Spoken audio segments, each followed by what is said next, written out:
Red Narradores Ecuador invita a Mil Noches y Más de Cuento, un programa emitido desde Casa Memoria para los amantes de las historias en todos los rincones del mundo. Buenas noches, queridos amigos y amigas de la red. Bienvenidos a una noche más de historias. Hoy con 3 cuentos cortos chinos, cuentos tradicionales que fueron traducidos al español por los estudiantes de chino en una universidad de España, que el nombre se me ha escapado. Saludos cordiales a toda Latinoamérica, a todos los que escuchan, siguen y persiguen a los cuentos para que los acompañen cada noche o en cualquier rato del día, porque esto está grabado en el podcast de la red. Sigan, compartan el podcast y pues hagan sentir el poder de las historias a otros que viven cerca o lejos. El mundo virtual nos ha acercado, pero también nos ha alejado. Empecemos con esta leyenda de El Maestro. Hace cientos de años, quizás miles, en una aldea de Fuyang vivía una familia de apellido Shi. Todos dependían de la agricultura para ganarse la vida. El hijo mayor pues empezó a acompañar a su papá para trabajar en las tierras y en la granja todos los días. Debido al enorme tiempo que era trasladarse, pues decidieron que la hija tenía que llevarles la comida. Así pues, se acostumbraron a vivir día tras día, mes tras mes, año tras año, sin ningún problema. Pero también en ese sector, allá en la aldea de Fuyang, se cuenta que había una cueva. La gente no sabía, no creía, pero decían que ahí en esa cueva había un monstruo. Un día, la muchacha llevaba la comida al campo como era de costumbre, pero cuando pasó cerca de la cueva, el monstruo salió, la miró, la tomó entre sus garras y se la llevó. No en vano. Hijo y padre esperaban allá. Hermano y padre, digamos, esperaban allá en los terrenos y se extrañaron porque ya llegado el mediodía, no llegaba la muchacha. Se preocuparon y el hermano, pues que la quería mucho, fue por el camino que era largo y no lo encontró. ¡Ay! Volvió otra vez y nada, tuvo un presentimiento terrible. Ese presentimiento de que algo malo había pasado. Buscó y buscó hasta que por fin descubrió que el monstruo de la cueva la había raptado y además la había convertido en su mujer, en su esposa.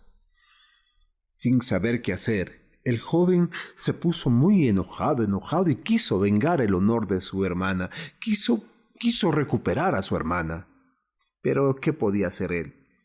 Él era un simple campesino, nada fuera de lo común, como cientos de campesinos en la aldea de Fuyang. Era joven, era fuerte, pero para luchar contra un monstruo, imposible, no. A no ser que aprenda el arte de la lucha, y así podría enfrentarse al monstruo y rescatar a su hermana.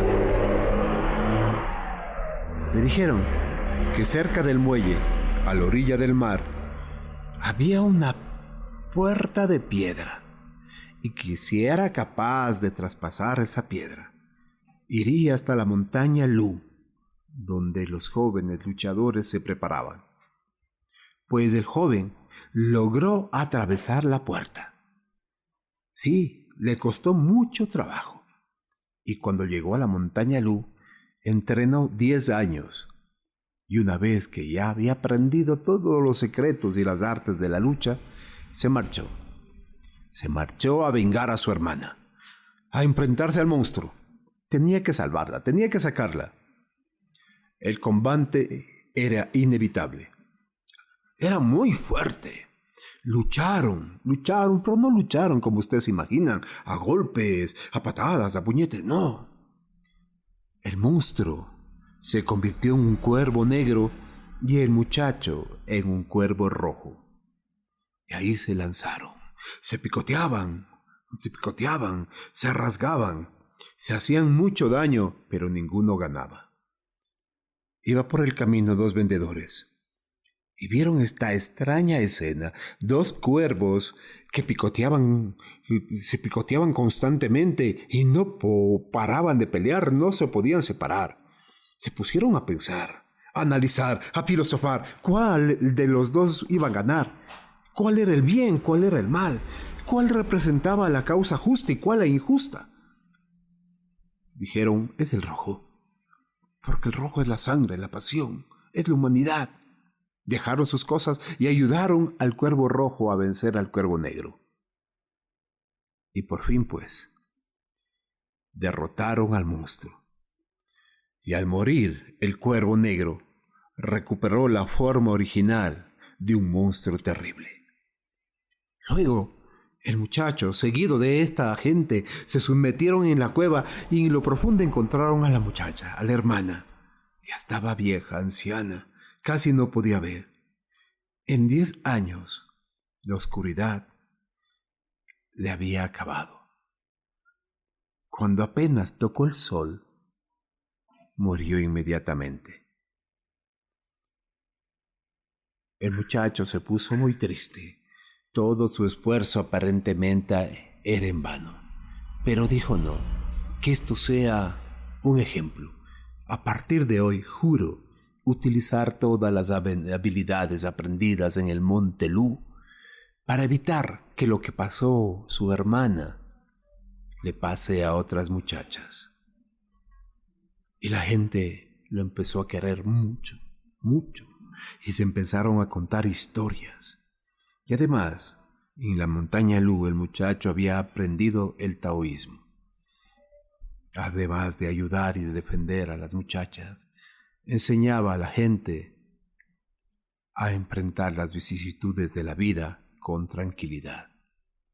Y así esta historia fue caminando, saltando el camino del tiempo hasta llegar a nuestros días, hasta llegar a esta noche donde se cuentan historias.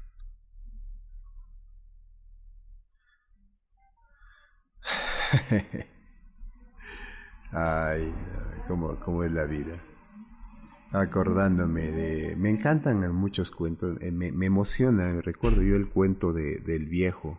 Es un cuento que me cambia, ¿no? Que me ha cambiado, digamos, que me ha hecho llegar sensaciones, sentimientos, dialogar con lo que uno tiene adentro, con lo que a uno le habita. También allá mismo en este pueblo se habla de que empezaron las zóforas. Las zóforas son una especie de árboles, como las acacias, pero grandes, gordas, en especial uno. Una de estas zóforas se había engordado, tenía un tronco inmenso que 3 hombres, cogiéndose de la mano, no podían rodearla. Necesitaban 4. Crecía y crecía, y continuamente caían las ramas secas y las hojas muertas. Un año, no se sabe cómo, el árbol se incendió y solo quedó el tronco, chamuscado.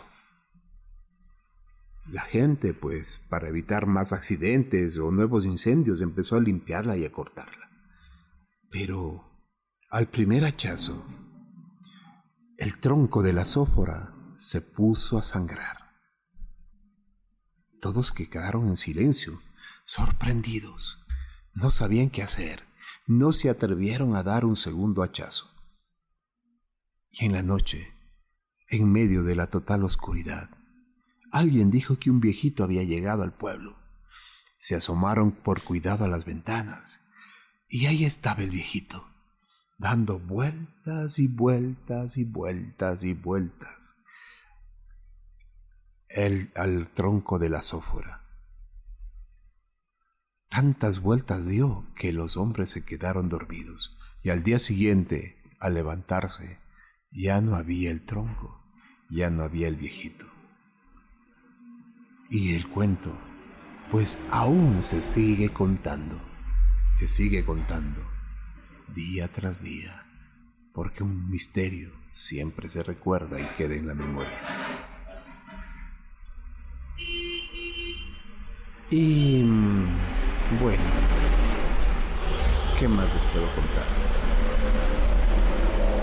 Había pues, justo a esta hora pasan muchos buses. Necesitamos crear algo debemos crear. Y el último cuento de la noche se llama El fantasma del estanque. Pues igual, el tiempo de antes. El tiempo de antes donde la gente siempre buscaba estanques con agua clara y pura para tomar. Y ahí había un estanque hermoso. Toda la gente iba y tomaba agua, cogía agua para lavar la ropa, para asearse, para comer, para todo. Pero un día, cuando fueron al estanque, encontraron un niño. Estaba ahí, abandonado, pero tenía una extraña marca negra de nacimiento en la cara.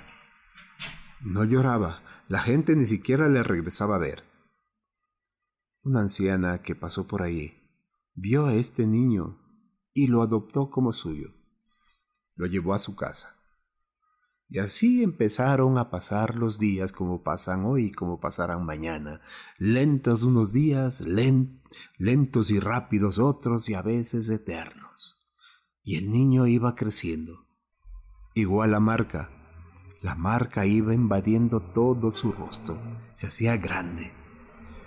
No hablaba. El niño no hablaba, no con nadie. Y tampoco jugaba. Bueno, quería jugar, pero los niños del pueblo no jugaban con él, porque los padres, los adultos, decían que ese era un bicho raro, que no deben juntarse con él. Un día, cuando la anciana fue al estanque, resbaló y murió ahogado. El niño no lloró, pero se volvió más extraño que antes. Todos los días, desde su casa, vigilaba el estanque, como esperando que la anciana vuelva a salir de ahí. La gente pasaba, los aldeanos pasaban, los campesinos pasaban, evitaban mirarlo. Muchos contaban historias extrañas de ese niño. Decían que en las noches se lanzaba ahí, al pozo, y salía con peces crudos en su boca, como un lagarto, un caimán, una serpiente, algo. Más la gente le tenía miedo y se alejaba. Y algunos niños envalentonados a veces iban y le lanzaban piedras, o se reían del muchacho. Pero él no hacía nada, no se enojaba, nada, siempre mirando el estanque. Un día de tormenta, vino una gran inundación. El estanque se rebosó y rebosó, fue creciendo, y curiosamente fue hasta la casa donde estaba el muchacho, la casa de la anciana, de la difunta anciana, y como que jaló al muchacho y le envolvió. Todos los campesinos, toda la gente, hombres, niños, mujeres vieron la escena, pero no pudieron hacer nada. El niño se ahogó. Bueno, como saben, el tiempo siempre echa polvo sobre la memoria. Así es que muy pronto la gente se olvidó o quiso olvidar a este niño ahogado, a la anciana que murió también ahogada curiosamente. Ay, pocos, casi nadie se acordaba, ¿no? No. Pero empezó a pasar algo extraño. Gente que iba a tomar agua, mujeres que iban a tomar agua y se metían a bañar, se ahogaban. No se sabía cómo, se ahogaban. Oh, y todos estaban asustados. Todos. Ay, tanto que ya no querían ir. Bueno, salvo los muchachos que conocieron al chico de la marca negra. Un día, envalentonados, se fueron a averiguar. Todos. Dijo, uno baja y todos esperamos aquí. Y si empiezas a ahogarte, pues te iremos a salvar. Y ahí estaba. El más valiente se metió en el estanque y nadaba. Y no pasaba nada. Y ya cuando los muchachos estaban cansando, unos casi durmiéndose, escucharon un grito: ¡auxilio! Inmediatamente corrieron y salvaron a su amigo. El joven contó que estaba nadando tranquilamente y que de pronto alguien tomó sus pies y le empezó a arrastrar hasta el fondo del estanque. Por suerte, sus amigos lo salvaron. Pero contaba que una extraña criatura, con una extraña marca negra en el rostro, lo miraba fijamente cuando lo jalaba. Ese día, todos decidieron ya no ir a tomar agua de ese estanque.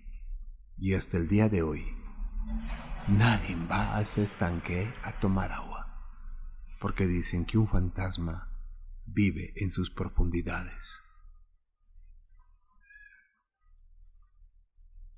Y así, queridos amigos y amigas, una noche más de cuentos de historias termina. Déjense arrastrar por las corrientes de las palabras de la memoria y descubran también ustedes historias en sus casas, en sus barrios, en sus ciudades, en las montañas, los árboles, los valles. Todos tienen una historia. Solo hay que estar atento y dejarse llevarse, arrastrarse por la memoria del corazón. Un saludo cordial a todos los amantes de las historias, a mis amigos de Latinoamérica, un abrazo grande y fraterno. Desde la Red Narradores Ecuador, desde la Casa Memoria, les saluda y les manda un abrazo gigante Bolo Bautista, el narrador de historias. Hasta pronto. Red Narradores Ecuador invita a 1000 noches y más de cuento, un programa emitido desde Casa Memoria para los amantes de las historias en todos los rincones del mundo.